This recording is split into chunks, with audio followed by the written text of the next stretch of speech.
we do it. I'll tell you how we do it. We basically have 2,000 ewes in one mob, so 2,400 DSCs. They go into a paddock. How long are they going to be there? 5 days. Go back in 3 days. How are they going? They're going to do it easy. How many days did they get out of it? 7 days. Right up. Go to the next paddock. Same mob of ewes. How long are they going to be in there? 6 days. How long did they actually last there? 4 days. And what happens is over a very short period of about a month, you learn how to budget grass. And then we'll whiz around all the paddocks. And this is when it's starting to tighten up, or well before it. When it's getting dry, before it starts to tighten up, but it is getting dry. Then we'll whiz around the paddocks, every paddock on the farm. I have this imaginary mob of sheep or cows, but it's 2,000 ewes, 2,400 DSCs. How long are they going to be in here? And I always wear beige coloured trousers. And I have a pen in my pocket, and each paddock I go into, I write how many days they're going to be there on the trousers. Really easy, on a two-wheel bike. Go to the next one. How many days do I reckon they're going to be? How many days are they going to be? Do every paddock on the place, add all the days up, and then work out how many DSC am I running at the moment. And then I divide the DSC then into the days, and that tells me how many days I've got in the grass bank for all the DSCs that are on the farm, be it sheep or cattle. And I try and keep that at 120 days all the time. But that was flawed in 17, 18, 19. In the end of 18 and all of 19, that system was flawed. So we were back in containment for the whole time. But it's still a very good system to work out how much grass you got on hand. So we will go into containment with the older breeding ewes first. We'll leave young sheep out in the paddock. But as soon as we absolutely know we're not running out of grass, we're crucifying perennials by doing a second and third graze, that's where you're starting to really damage your cash flow for when it rains. Because if you lose those perennials while you're in a drought, you start your comeback into cash flow very slowly because you've only got annuals, and you've also got to spend the money to put the perennials back there. And that's when it really hurts. So for me, I need to leave enough cover. If you get a mad storm where you get, say, 50 mils in 35 minutes, I can hold all that on the farm. And we're in very undulating country. And we haven't had water leave our farm for 13 years. And then when we got in the second year after the drought broke, when we were at 1,100 mils one year and then 1,000 mils the next year, we just started to get water start seeping out of our landscape, and that did. There's only one way waterway on our farm, and that just slowly run water. But we don't lose any water off this farm. Haven't done for yonks. So, and that's the art of keeping ground cover, is keeping all the water on the farm. Because we brought another farm a year ago, and we had 70 odd mils here the other day, and the water that ran off that farm was just unbelievable compared to our own, because it had zero perennials on it to hold the water. right. And so when you look at it, I mean, you mentioned that your theory of 120 days on feed was flawed in 17, 18, 19. Where you mean as in the theory was right, it was just that you could never achieve 120 days? Is that what you're saying? Like what makes, yeah. We'd never, ever had a drought last 3 years. Like even 82, 83, that was only a 14-month drought. And this system would have worked perfectly in that period. But we got through 17 all right. We got through most of 18 all right. But we just couldn't keep 120 days in front of the breeding animals. We had to go into containment. And yeah, it's still a good system, but it's not foolproof. Yes. So you didn't change the system in that example. It was just the conditions weren't allowing you out of containment for any extended period of time. Is that what? Yeah, it was just too long. It was 3 bloody years straight. We'd never experienced that.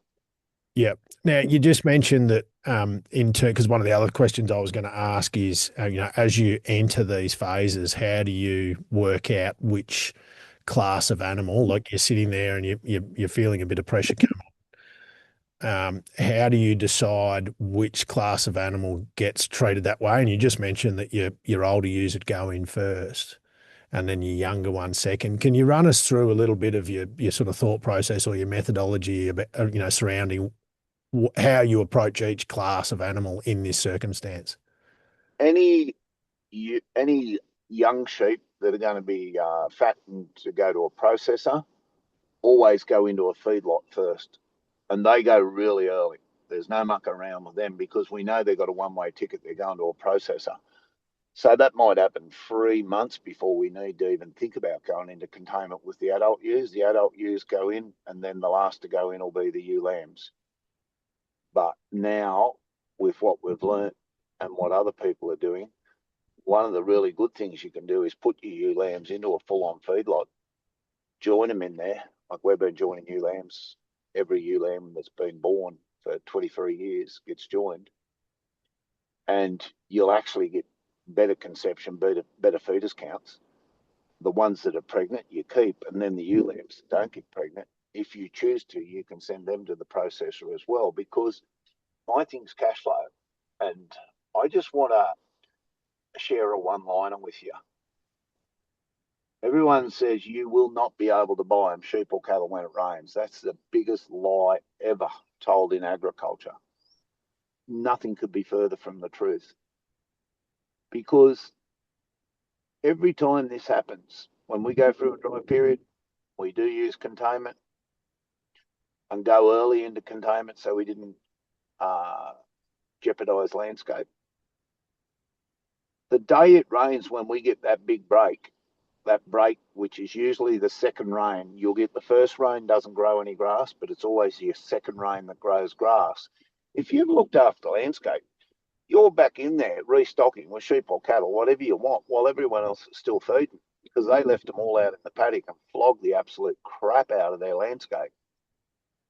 And that's all around us in this district. I think there's only might be three farms in our district that have got containment pens. Yep. Why? I don't know.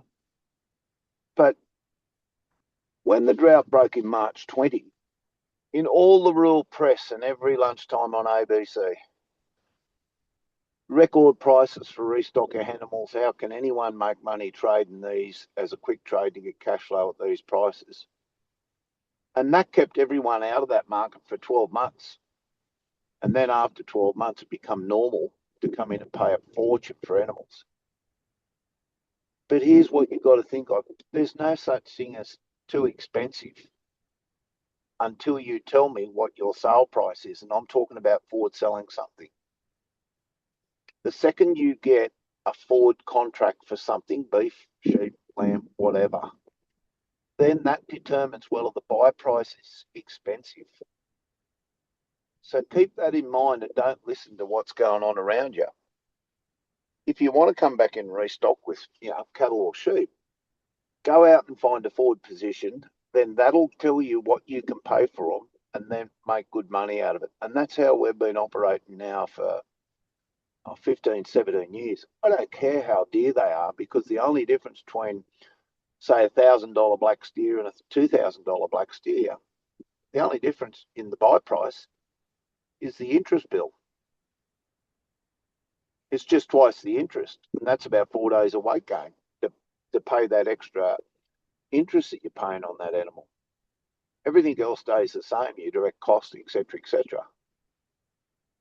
Yeah, I recently listened to someone else's podcast, and it'd be someone that you knew or and I think you've maybe mentored, and he basically said was along the lines of remove can't from your vocabulary, and all of a sudden Yeah, you can yeah, achieve. yeah, And so I think that's a really timely reminder. And that person was also talking a bit about nothing's expensive until no buy price is expensive until you know your sell price. yeah. Um, can you talk to us a little bit with that forward contracting? Like I mean, I've been exposed to your part of the world, and obviously it's perceived that scale is important in terms of achieving forward contracts. Can you run us through a little bit about what your views are on that? You know, people often will say to me, I can't forward contract because I've only got 500 lambs or I've only got, you know, can you run us through what your sort of views are there? To probably, you know, trying to help some of those, not necessarily the smaller producers, but those with a few less volume, how they might be able to approach that scenario. Got nothing to do with scale. What it has got to do with is a lot of agencies now, will go and take contracts out for lambs and beef in the feedlot industry and the processing industry. So say there's an agency in, say, Gippsland. He might go and forward contract 30,000 lambs for his clients, and then he fills those contracts with his clients. Now, Willie, you've only got 250 lambs. That's good. That's another 250 that agent doesn't have to go and find. The same with backgrounding in feedlots. It's the agencies that, and most of these that are doing it are the private agencies, are going out, booking up, 10, 20, 30, 40,000 lambs to be delivered in, say, we're talking July now, they're going to be delivered in the first 2 weeks of October and the last 2 weeks of, say, November. You don't have to have scale. You've just got to have a good agent that gets off their bum and goes chasing forward positions, both sheep and cattle, for their clients. And that has nothing to do with scale. Yep, fair enough. Fair enough. And I don't, I mean, there are agencies certainly in this part of the world that I'm aware of that do that sort of thing. So I think Yeah. anyone who's on the call on this webinar, if you know, if those are the sorts of things that you need access to, reach out and we can do that. Now, a question's come in. One of our viewers would like to learn more about joining ewes and joining ewe lambs in containment.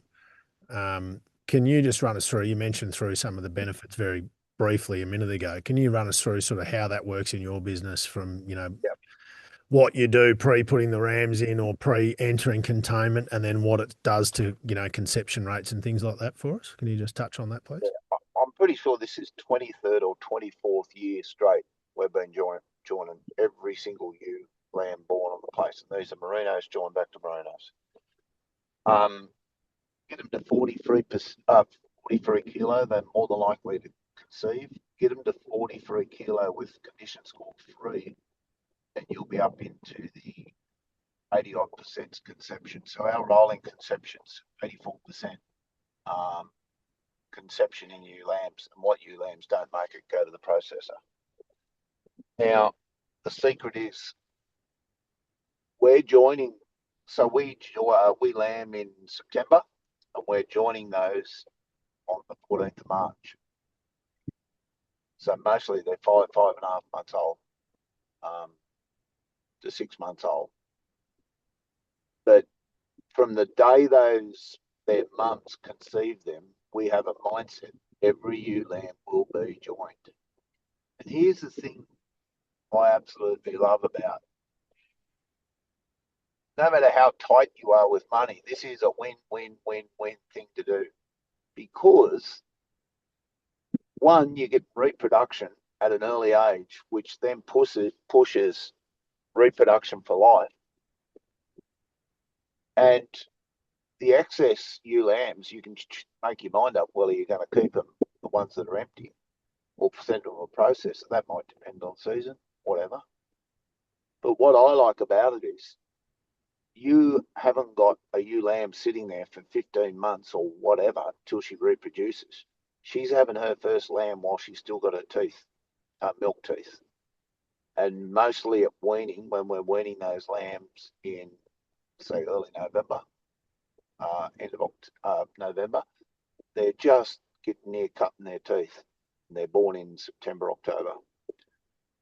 So how does that process work in terms of in containment? I suppose I'll shift it across to that. The question probably is targeted more when you're joining in containment versus in the paddock. What's your? I don't think I wouldn't call it containment in a full-on drought. I would call it a feedlot. Right.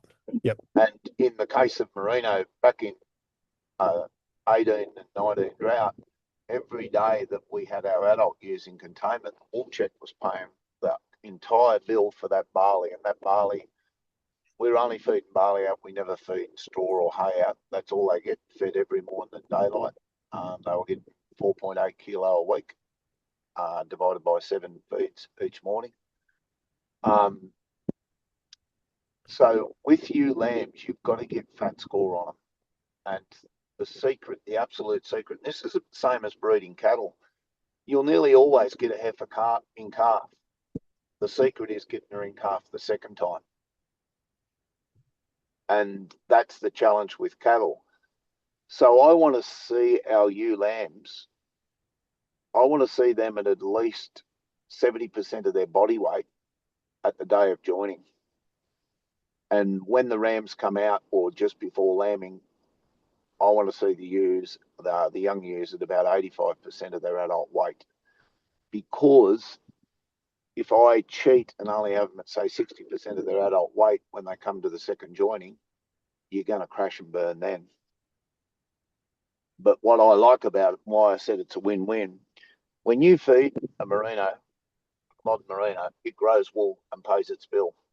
So I don't mind feeding it. It's just like I'll pour the tucker into them if I have to, but 8 out of 10 years, 7 out of 10 years, they'll get no grain. 7 out of 10 years, they'll get no grain. It's just run on grass, the ewe lambs. So it's not as if it's a big budget buster. Look, we're spending bloody fortune to get these ewe lambs to size, to weight. That only happens when we're in a drought, where we have to go and start stuffing the grain into them. So you talked about, and forgive my crossover here, that, containment or feedlot. When you're going in there, are you adjusting a ration depending on what sort of animal class you've got in the pen? Are you treating your ewe lambs differently to your ewes, or how do you work through that type of approach? Ewe lambs get a normal ration of barley, lupin, and admix, same as when you feed lot lambs, same mixture, like 10-15% lupin, the rest barley with your admix for acidosis. Yep. But it is a full-on feedlot thing And then because the ewes are only getting the barley that you mentioned earlier. Is that what you're saying? our ewes will stay fat, and I might even share a video with you. I'll send it to you to send out to these guys. It's just a video I did one Sunday morning in 2019. There was 9,000 ewes in containment, and they were in condition score 2.8, and they were in there for a total of 9 months straight, and all they got was barley, fed 7 days a week at daylight every morning, a total of 4.8 kilo a week. And I was putting all this info up and condition score and weight of the ewes right through the drought on social media, and every single nutritionalist attacked me and said that's a load of bullshit. You cannot have a ewe at that body weight, still in that condition, feeding it that small an amount of grain. But what I see is the ewe actually changes when after she's been in there for a couple of weeks. We were using what we call a skip pen. So the first pen is empty in the morning. We have 300 mil purling on the ground. We run the grain out, and that we just go to the gate, open the gate, let them in there onto that barley. Then we go into the pen they were in, run it out because it's empty. And the reason we do use a skip pen system, you've got to eliminate stress. You can't have them, climbing over the top of one another to get to grain. And God, those ewes were so well mannered after about 3 weeks. They'd just wait for you to stand there at the gate, wait till you run it out into the purling. You'd open the gate, no dogs required. They just walk through, shut the gate, run the grain out in the pen they just come from. And the next morning, you start right up the other end at an empty pen and then work backwards. But eliminate stress out of the ewes, and they would go onto that grain in the purling. They'd eat it about 20-25 minutes. They'd go and have a drink, and they would not move all day. They'd just sit there sound asleep all day doing absolutely nothing.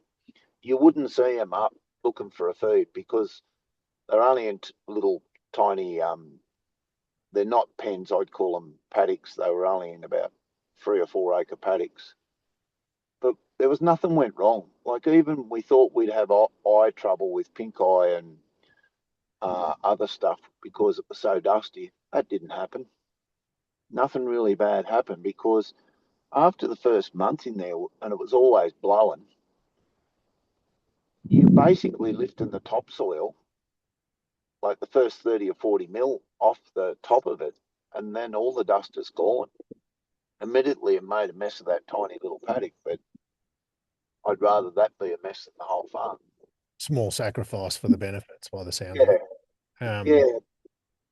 But and yeah, what I loved about it, 5 days a week we had a girl working for us. We got scales on our food trailer, every pen and have how much grain to put out.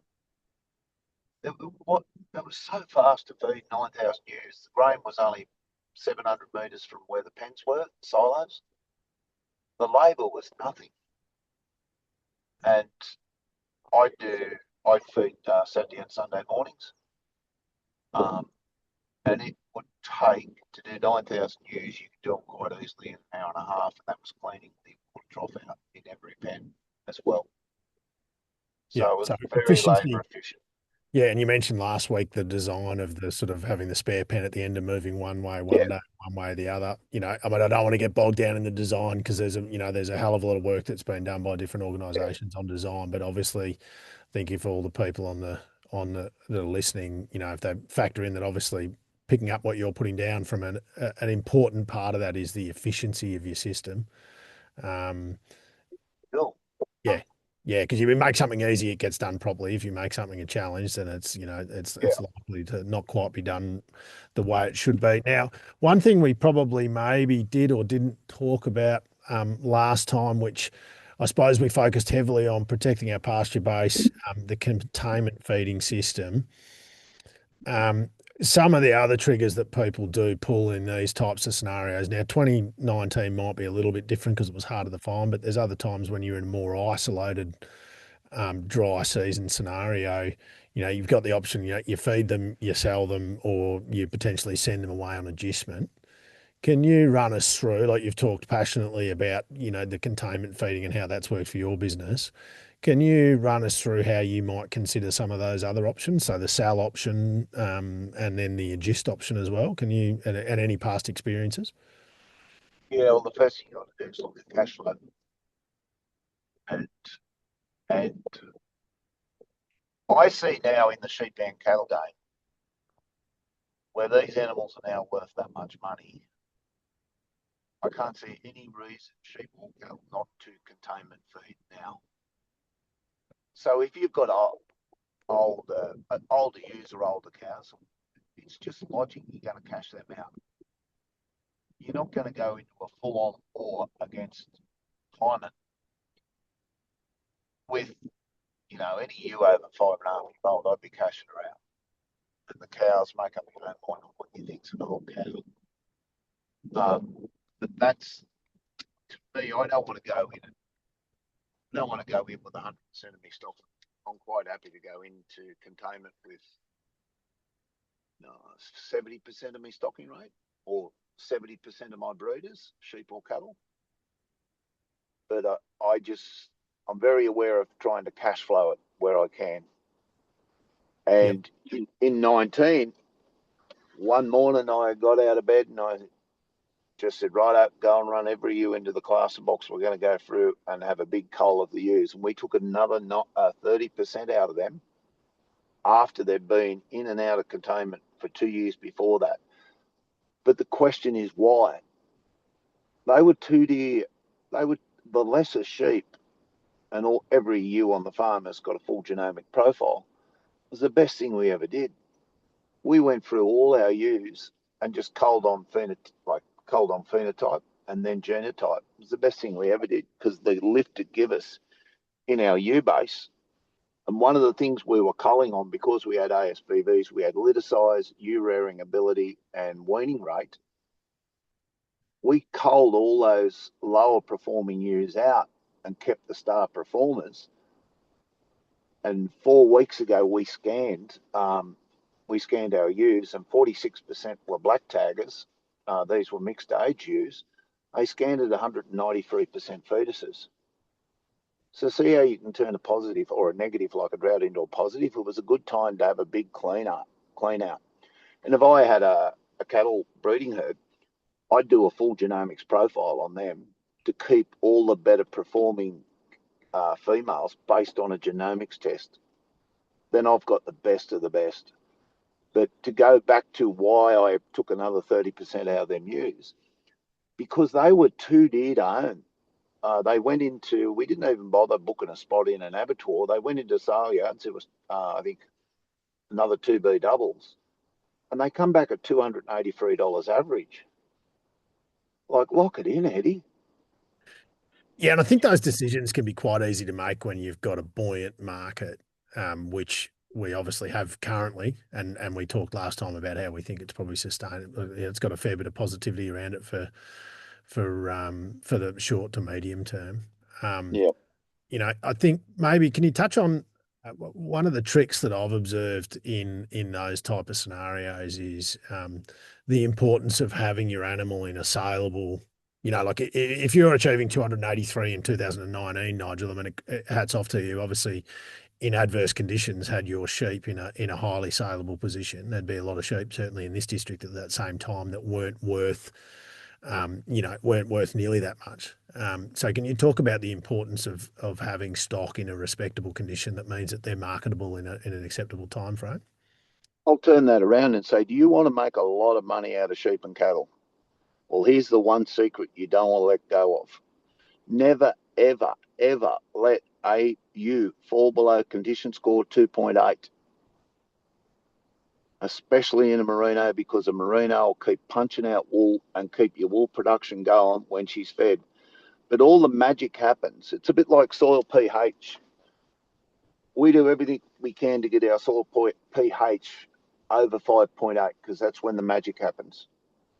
Well, for me, condition score, regardless of breed, whether they're Dorpers, Shedders, Crossies, First Cross, Composites, Merinos, whatever, if you let a ewe drop below 2.8, it's going to cost you a fortune, far more money than what the bloody grain costs to keep her at 2.8 or above body condition score. And that, to me, is the secret to creating wealth. They're ready to go. They're ready to rock and roll the day it rains and you come out of it. So, and the same with your cows. You let your cows get down in neck, and I'm just going, one, you're embarrassed to sell them unless you're going to sell direct to abattoir. But your conception is going to be bloody awful anyway. So you're going to run a dry cow, and then that cow preg tests empty and she's properly poor. It's a race to the bottom as far as I'm concerned, if that's your style of doing stuff. And that was the norm of doing stuff, especially in the 82, 83 drought when my old man was the boss.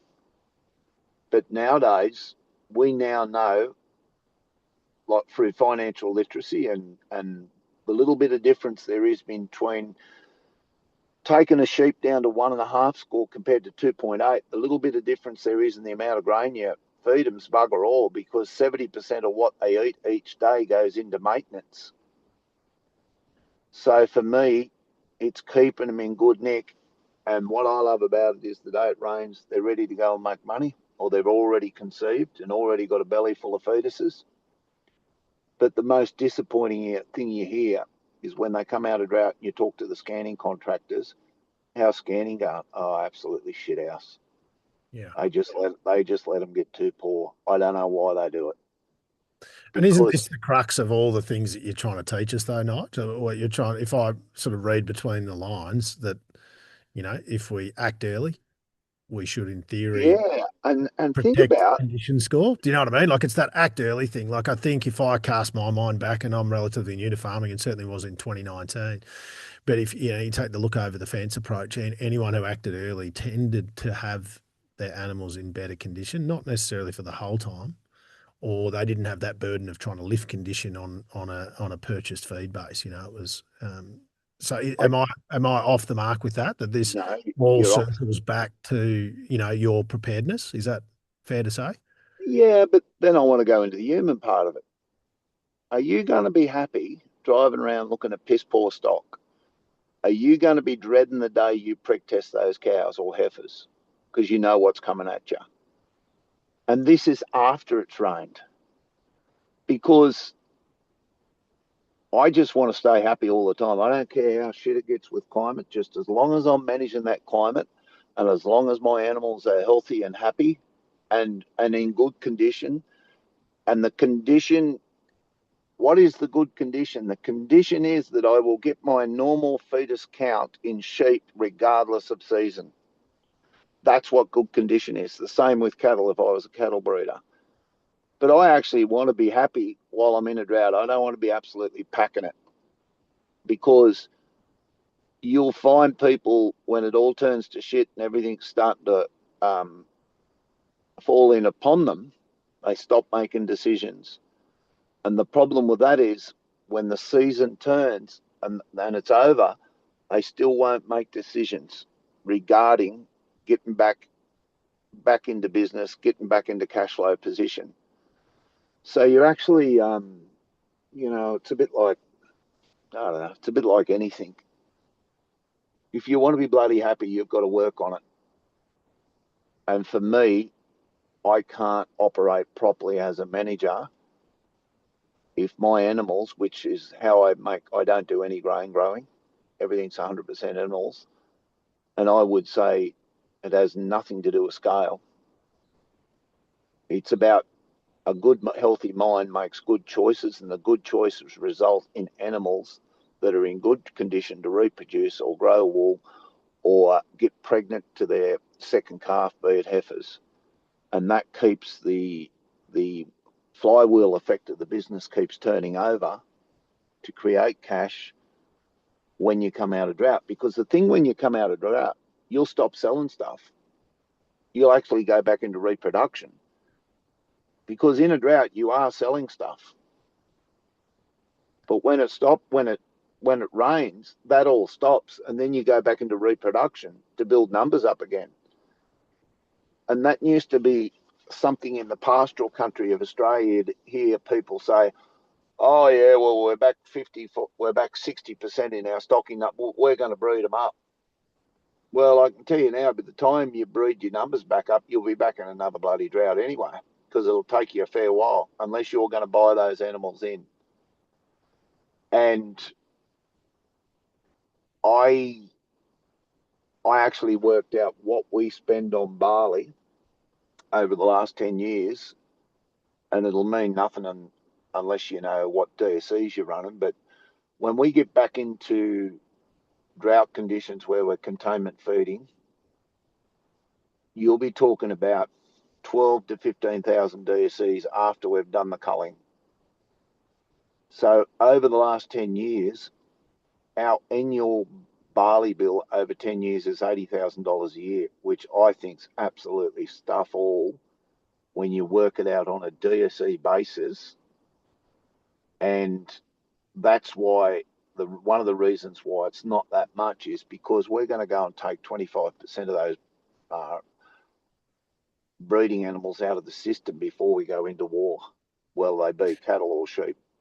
So is there a number, and that was going to, you've sort of segued into what I had in my mind about, when you're doing that cull phase before you're under pressure, or you can see the pressure mounting, so you're in that cull phase. If you're a breeding operation, which your sheep business obviously is, what's your sort of critical number that if you can, hold 12,500 DCs or whatever that number is, what do you, at what number do you use it if you go below the rebuild seems too long? Do you know what I mean? You've spoken about how like there'll be a number. Do we go down to 70% or is it 55 or is it 6? What is it? Because I certainly know in this district, if we look back on the recovery from 2019, and this is across sheep and cattle producers, those who'd managed to keep it an adequate number were able to rebuild really quickly. And some who had dropped below what must be some kind of critical number, it seemed like their rebuild seem to take a lot longer. So what numbers do you use? Do you have any benchmarks where you go, if I go down to 70%, I Yeah, can I do. cover? Yeah. What can you share those with us, please? And this has got to do with accurate keeping good numbers in your business. I will come back to how many numbers I need, how many breeding ewes I need to pay the overheads in the business and the direct costs of that enterprise. So you work out over a period of time, you work out what your gross margin is per DC, and then I know my overhead bills are such and such. They add it up to such and such, and then the direct costs of that enterprise, I know exactly what they are, and that I add the two together, and then I have, well, if I've got a rolling gross margin return on per DC of whatever the number is, I divide that into the direct costs and the overheads, add it together, divide that, and it'll say I need to have when it breaks three, four, five, six, seven, 8,000 ewes, whatever the number is. It'll depend on the size of your overheads and the direct cost of that enterprise. That's Yeah, how so I you take work. a top. Yeah, you take a top down, so it's not necessarily a percentage. There would No, be, yeah, it's not a because no. I often hear certainly, like if you reflect on say agents and the likes will say, oh, don't go below 65% or whatever. But by the sounds of it, with the financial literacy that you've got and the understanding of the numbers in your business, you work from a top back approach and say, well, that's my line, and how do I make that work? Is that fair to say? Yeah, and my one of the things I reckon you cannot use the excuse I do not have time to have good books because there's professional bookkeepers out there now that can do everything remotely for you. Like they're local in your area, and they can do if you want, they can do a cash flow and P&L update every Friday night if you choose to. But know your numbers because the numbers will tell you what to do. And I just think there's no excuses anymore with modern communications like email and Zoom and that. If you've got a bookkeeper off farm, you can communicate with her via Zoom, him or her. But the little bit of money it costs you to have those books updated and reconciled at the end of each month, you will pay for that bookkeeper 10 times over when you start negotiating with your bank on your line fee and margin because you know your numbers. Yep. And if you turn up there with cap in hand and you don't know what your KPIs are in your business, you're going to get bent. You will not win because you don't have the data to back it up.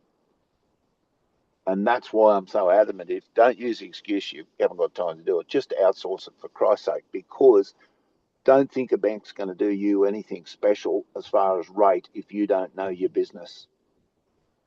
Yeah, and it rings true. It's an interesting one that sometimes surprises me is that and there's a whole topic with it itself, Nigel. We probably don't need to get too off course, but how understanding the banking system and how something is what seemingly to me is as simple as a line fee works, and that people, Yeah, that businesses have different risk profiles put on them by the bank, and that'll affect yeah. your interest rate directly.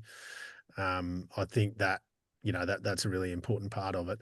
You've talked a little bit about you've just suggested that you can get help with a bookkeeper.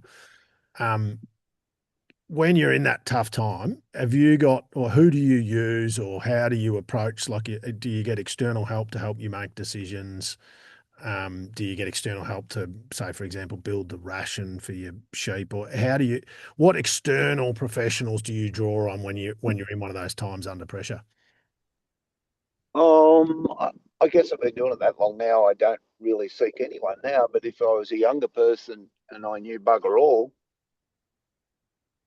when it comes to containment feeding and even feedlotting, I'd just go and find the smartest person in the district, turn up with a case of red wine, and see what they're doing and ask them what they're doing. Because I'm always on the phone. Like I've had two phone calls out of Victoria, or two texts out of Victoria this morning. I'll get to them when I knock off. One of them's in Gippsland, actually, in it must be in a hell of a rain shadow because they've had basically nothing for the last 12 months. And the question is on containment feeding. And they think it's really difficult. Well, there's not much to it really. And sheep are very, very forgiving in containment. Um, I think if you're feeding cows in containment, you've got to use that skip pen system, because it is virtually impossible to go into your little yard or paddock with machinery and cows, because they'll destroy everything. They're big and heavy and they can do a lot of damage. So with cows, it's got to be skip pen. Let them in there, then go into the next one, because the big buggers, they nearly make it impossible for you to feed out because they're so big and strong and get in the road.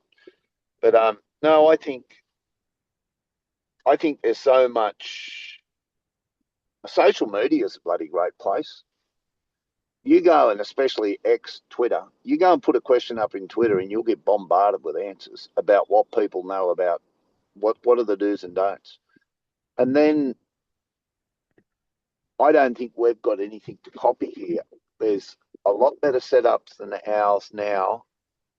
So we haven't done anything since 2019, right? Because we haven't had the feed. We just went through a little short spell just then. We just did a bit of trial feeding for a few weeks. We haven't had a really tight period since March 20. So I think now the sophistication in containment feeding makes us look pretty boring and average, what we did back in 17, 18, 19, especially the Victorians are. I reckon they've got their heads around it more so than the New South Wales people, because they've got a Mediterranean environment to deal with. And if they miss winter rainfall, they pretty much know what's going to happen. Where we live, we get summer rainfall as well. So I just think there's that many good setups now to go and copy. And most of those people that have gone to the trouble of putting good setups in will know their numbers, and you can ask them all that, and they're more than happy to show you. So don't sit at home trying to work it out. Jump in the ute and go for a drive, especially if you've got a couple of mates, and do it on a Saturday morning just for shits and giggles, for something to do, and then go and have a counter lunch somewhere. And so when you say drive around to, the best farm in the district, what identifies that? Like, how are you choosing, who you go and see? Like, what sort of things are you looking for in that mentor, I suppose, is the If what? let's say I moved to the Gippsland, I'm somewhere in Barnsdale, however you pronounce it, I'd actually put on Twitter X, I'd actually put up who runs the best containment feedlotting setup within 70 k's of Barnsdale, and you get bombarded with names. It's Yep. that simple. Yeah, that's simple. And because when you said before X and you read, like I'm not on X, but on Facebook and a few other things, you sort of, I'm one of those serial non-posters and Yeah. sit there and read people's comments. How do you run a drafting gate on that sometimes, Nigel? Like I've often thought about throwing things out there, but then you see someone throw it out and they get one person saying, you should walk to the left, and the other one says, whatever you do, don't turn left, you got to turn right. So how do you know, what are your suggestions in sort of drafting all Well, that stuff? well, remember we had every nutritionalist in Australia saying we were bloody absolute bullshitting with what we were feeding those ewes. There's no way you can stay alive. But like I said, when they're laying down and they're doing nothing all day, they're not burning energy. And it seemed to me after about 3 weeks, the little bit of feed that they needed to be content, it didn't fit inside the rule books of what they needed, as in megajoules of energy and protein. It didn't fit in the rule book. But was the rule book built with experience on containment feeding? I don't know. I think the rule book was written a long, long time ago when there was no such thing as containment feeding. It just said this kilo weight of sheep or cow needs X amount of megajoules of energy to do maintenance. Well, I think that may have been while they're walking around a paddock and they never stop walking trying to look for feed. But I believe it's so different in containment because they're just asleep all day on the dole, doing nothing. So that's why I think it's so cheap to feed them. And my neighbour feeds containment feeds young cattle and breeding cows, and he's of the same opinion with cattle as well. What the rule book says, don't look at it too hard, because they can actually live on less and maintain condition. and you're going to Yep. have to weigh them and condition score them if they're sheep or cattle to actually see what's going on. But your stock and station age is always another good one to ask who's doing it well.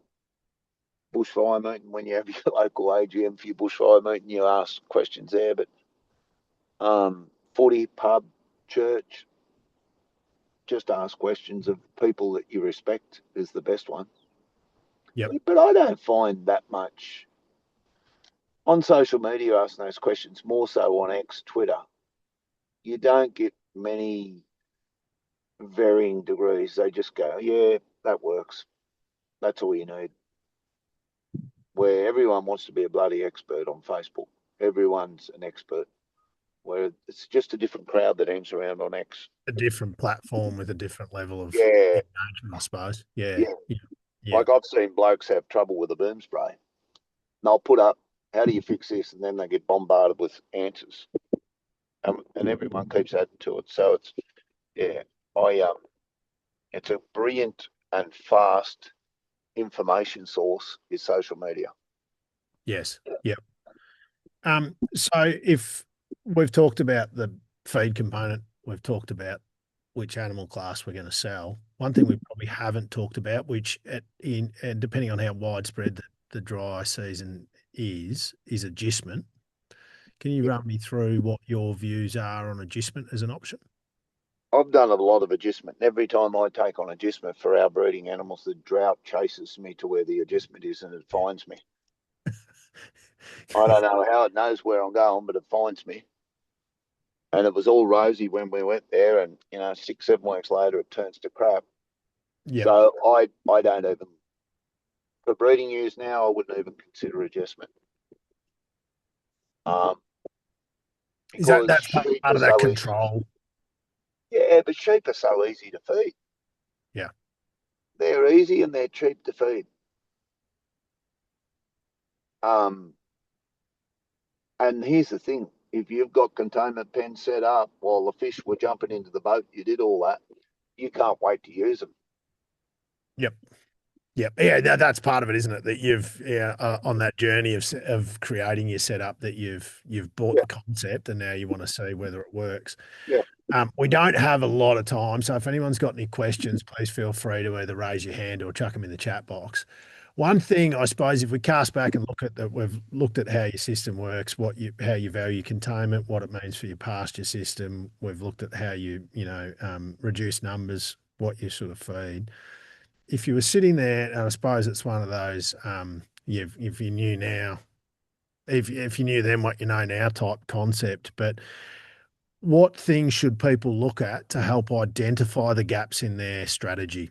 Like, what are the things that if someone's sitting here having been on this and said, you know what, like I want to jump in the boat because well, everything's rosy, but I've got containment feeding. But what are the other different things that you would look at to identify the gaps? I mean, I think that's the really important thing. Everyone's got some level of setup because we've all been through some form of dry season before. But what are the things what sort of pragmatic approach would you take to try and identify your weaknesses? Because the weaknesses rise to the top very quickly when you are using your containment or when you're under pressure. What are some of the tools that people might be able to use that will identify those tools before we're actually under pressure? Have you got any suggestions there?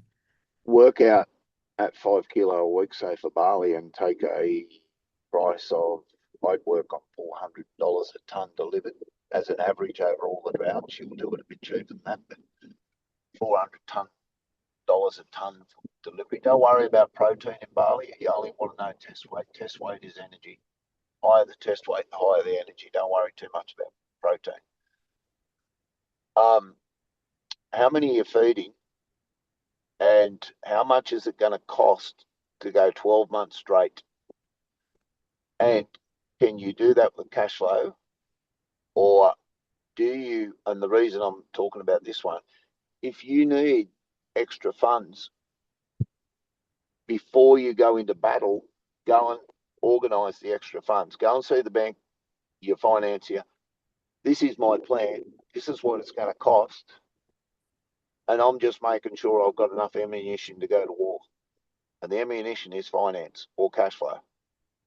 or cash. I'd very much finance it first because I don't want to get a rude shock. I don't want to get a shock when I get in there and I'm actually can't get funded to fund this drought. But what usually happens is people run out of cash flow to buy the grain and then they turn up at the bank going, well, we didn't have a plan.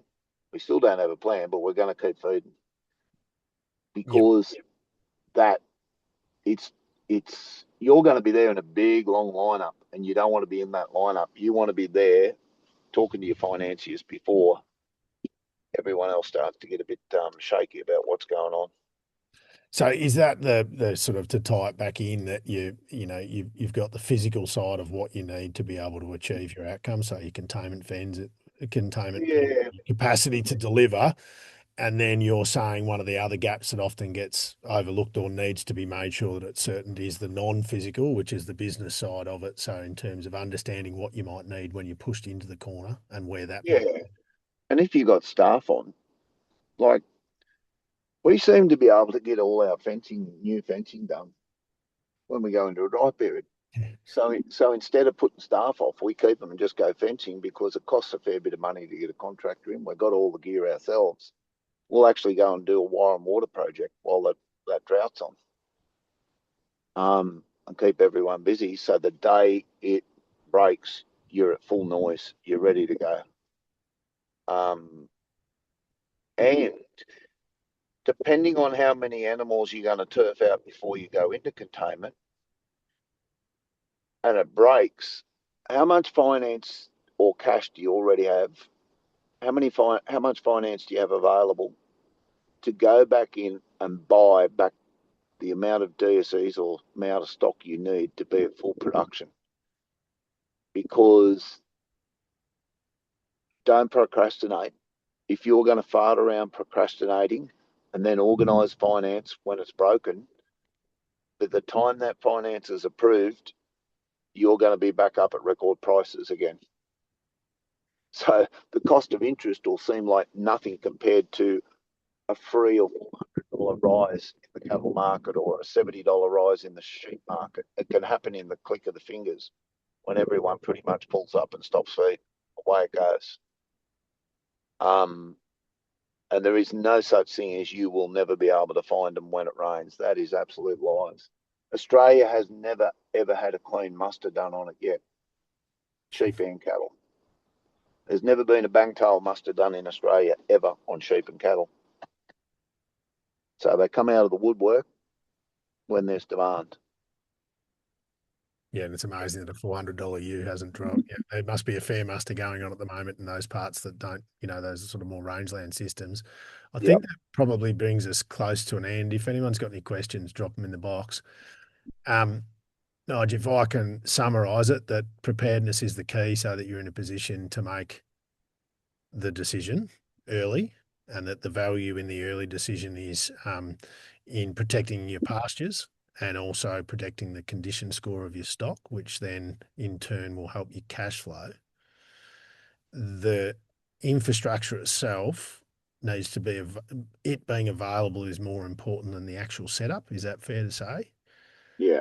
Yep. And that your time to recovery will probably aid more to your long-term success than anything else. Is that, have I sort of missed Yep. anything or No.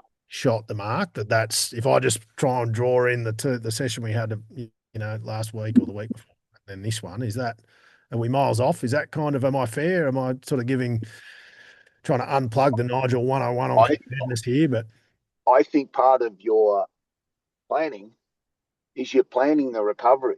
You know what the recovery is going to look like. It's written down exactly what you're going to do the day it rains and it's broken. That's a really important part because you can't wait for that to happen. And if you're first, if you're done everything right with looking after landscape, you will get rewarded because you'll be the first one buying while everyone else is still feeding. And that is so, so true. Um, every time we get a dry pinch, we'll be the first ones back in, back to full numbers again. And then the big increase in price usually comes after that. Yeah, so you're in front of the site, the Yeah, you know, I suppose the yeah, psychological cycle that yeah. comes with the recovery phase. And So if you leave them running around in a paddock, you better work on another 30% more grain, 40% more grain if you aren't going yep, to go into containment yep. And so I because they think never stop walking. the catchphrase for everyone on here, I think, Nigel, if you don't mind, is probably that when you're planning, you're actually planning for the recovery, not the circumstance that you're in first. That's number one. Number two, Nigel's magic happens when his sheep are in condition score 2.8 and his pH is above 5.8. I can't wait to try and explain that one to my wife. And that basically, the more prepared you are, the better the outcome, regardless of your scenario. And don't forget the non-physical factors involved in planning a recovery, versus what we often get hung up in terms of the physical infrastructure. So that will draw a conclusion. There's no further questions. If you do have something that pops into mind, over the course of the next little while, there is a WhatsApp there, or feel free to reach out. To me directly. Nigel's always been very approachable, so I'd say that feel free to reach out to him as well. On behalf of everyone, Nigel, I'd like to say thank you very much for your input. We certainly appreciate it, and I certainly, as a follower of yours on Facebook and a few of the other platforms, I appreciate all the knowledge that you're happy to share. Um, the the two sessions wouldn't have been possible without the help of the Future Drought Fund, and also Gippy Ag and a myriad of different supporters. Don't be scared to jump on and have a look at the Digging Deeper podcast with Al. That's online. There's a website with a plethora of material. So if everyone can sort of virtually put their hands together for Nige, we'll say thank you, Nige, and we look forward to implementing some of these things and hopefully having some stories to come back to you next time it's dry and say, hey, listen, this is what we've done. So thanks everyone, and yeah, feel free to reach out. All good. Thank you. Thanks, guys.